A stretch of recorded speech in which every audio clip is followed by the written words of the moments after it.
ஒரு அழகான காலை வேளை. தாய் வாத்து தன் முட்டைகள் குஞ்சு பொரிப்பதற்காக காத்திருந்தது. படிப்படியாக அவளுடைய அனைத்து குழந்தைகளும் வெளியே வந்தன.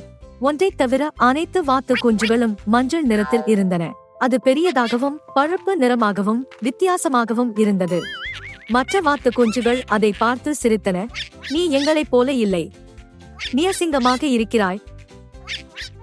பாவம், வாத்து குஞ்சு சோகமானது. வாத்து குஞ்சு எங்கு சென்றாலும் மற்ற விலங்குகள் எல்லாம் கேலி செய்து, அசிங்கமான வாத்து குஞ்சு, போய்விடு, தனிமையாக உணர்ந்தது. வாத்து குஞ்சு தனக்கு சொந்தமான இடத்தை தேடி ஓடிச் சென்றது. பருவங்கள் கடந்துவிட்டன.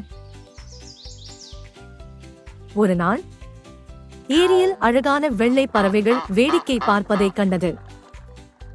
அவை நீண்ட கழுத்துக்களையும் அழகான மென்மையான இறகுகளையும் கொண்டிருந்தன.